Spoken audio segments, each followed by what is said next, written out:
welcome to another video by the Last Thoughts blog.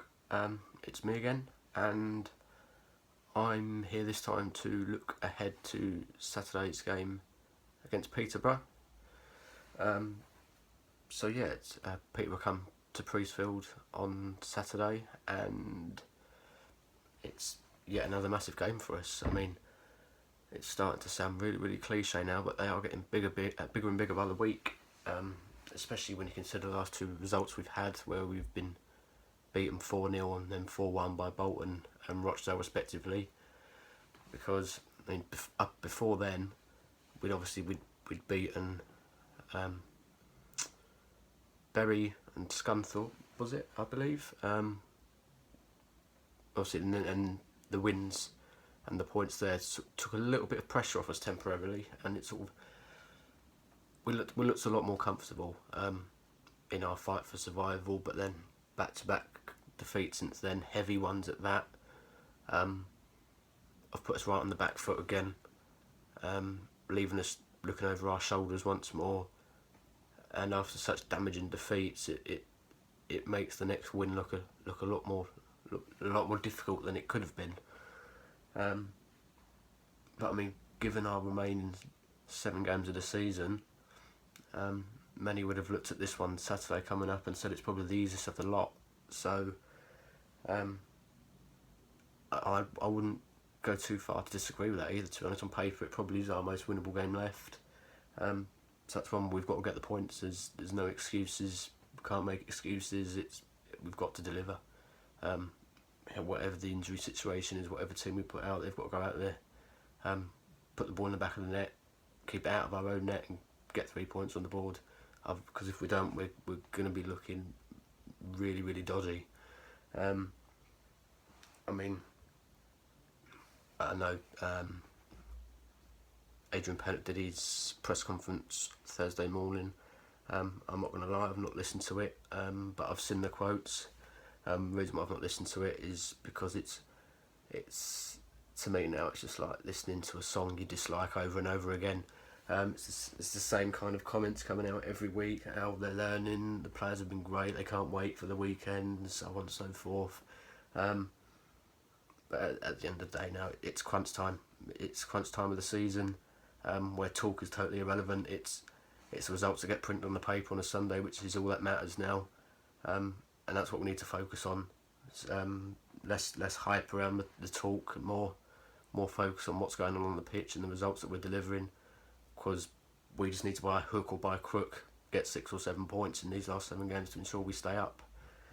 But in terms of team news, obviously the big bit of positive news that Josh Wright returns from his ban. How much he could have done to have prevented the losses that we've had against Bolton and Rochdale, I'm not too sure, but it's probably more the fact that he's been scoring so many goals. But as good as it is to have him back from suspension, we then lose Zesh Raymond for the same reason. No complaints. His second booking at Rochdale last week was really stupid, and he got what he deserved for it. So that's a void we're going to have to fill for the weekend. Apparently Harry Cornick is set to feature, so I'm taking that as truth when I pick my 11 for the first Saturday a little bit later on in the video. Apparently there's Ryan Jackson, Dejosh Larger and Rory Donnelly have all got a healthy chance of making it, which would be good. In terms of for numbers, more than anything else really, because we've had to field a lot of kids on the bench recently, which isn't ideal with the situation we're in. But I mean, Deji's the main one. It'd be great to have Deji back because we are so short defensively, and even though it's not his position, where we haven't got any left fullbacks at all, he's the one who has probably played out there more than most when need be. So it'd be good to have that option available to us. But moving on to our visitors for Saturday, Peterborough. They sit slap bang in the middle of the table and in 12th place, and they have scored the exact same number of goals that they've conceded, so with a 0 goal difference. in terms of their recent form, they've not won in their last 5 games. But as we know all too well, that means absolutely nothing. Coventry hadn't won for 14 league games until we went to the Ricoh Arena. And just last week, Watchdale hadn't won for 10 games until we pitched up and were comfortably beaten. So, to be honest with you, looking at form of our opponents seems to be a pretty pointless exercise, to be honest, because we just it's teams on bad runs that we give the most gifts to, it seems. So we've got to be careful of that anyway. But despite their form, it's not going to be an easy game for us. One, because we will know how badly we defend anyway, and two, on top of the way we defend, I go to the 3 players of theirs that I think we need to keep a close eye on, to be honest. They've got the 4th most potent attacking trio in our division, through Marcus Maddison, Guion Edwards and Tom Nichols. Between them, they've got 24 goals and 21 assists this season, which as I just said, it's the fourth best return for a trio in the league. So we're going to have to be really mindful of that, and they are going to cause us problems. There's no doubt about that. I remember the away game on Boxing Day at Peterborough. We had Nichols get in behind several times, but fortunately for us, that day he'd left his shooting boots in the changing room, I think, because he missed quite a few one-on-ones. But he's a player that I've always liked. I've always thought that he had something about him, and given the fact we've not got the quickest defence in the world, we have got to be really mindful that he's probably going to play on the shoulder, and as he did in the away game, he's going to look to get him behind as much as possible.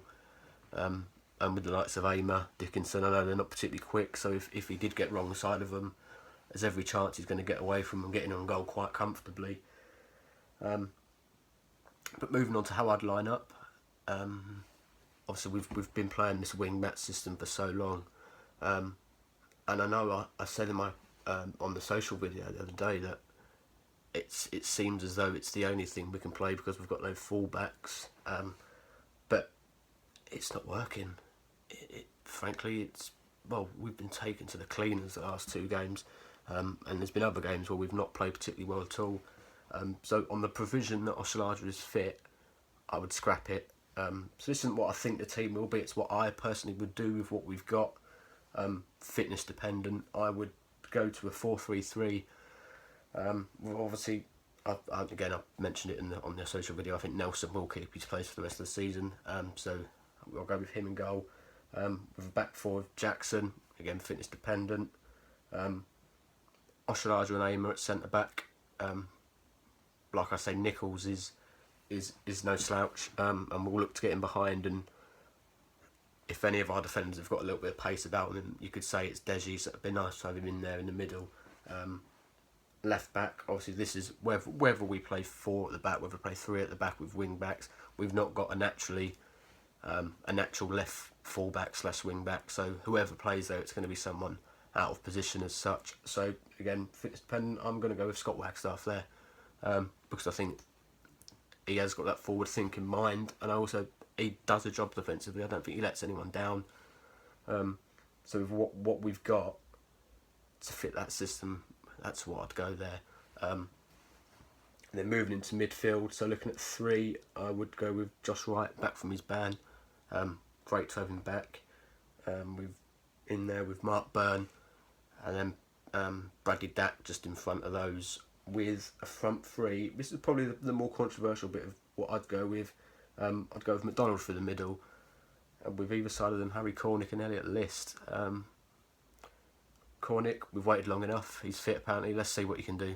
According to Pennock, he's some brilliant player. He's going to get fans off his seat. So let's see it, because stuff isn't working at the moment. So we haven't got a lot to lose.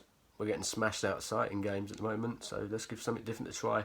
And that's part of my thinking behind getting List in there as well. Someone with a bit of pace. I know he's still very raw, but he's got an element of unpredictability about him. I don't think he knows half the time what he's going to do with the ball himself at the moment. So good luck to the Peterborough defence trying to work him out. And I do like teams that play with pace. So if we can get him and Cornick running at their back line, we might get a little bit of joy out of that. But is that how I can see us lining up? No, in all honesty, I think he's going to stick with this wing back system, which isn't doing a lot for me. But me personally, I would shake it up a little bit. But finally, in terms of my prediction for the game, as much as it is one we need to win, not particularly convinced we're going to do so. In all honesty, we just defend that badly. After the heavy defeats in the last two games, I can't imagine confidence is going to be particularly high at all. And I am going to go for a repeat of what happened Boxing Day at their place. I'm going to go for 1-1. Scorers, I will go with Dak for us and Tom Nichols for them. So yeah, I'm going to go for Gillingham 1, Peterborough 1. What that does for us, I don't really know. I said that I think we'll get 4 points from the rest of the season, and yeah, this is one of them. But we'll just have to wait and see. If we were to get a draw, we'll just have to wait and see what the other results are and see where it leaves us then, and then assess it from there. But let's hope my prediction's wrong and that we can recover from these two big defeats we've had and go back to, well, I'm not even going to say go back to the performance against Scunthorpe, because the performance was atrocious for 75 minutes. But as the fact of the matter is, it's this point of the season now where it's not the performance that's important, it's the result.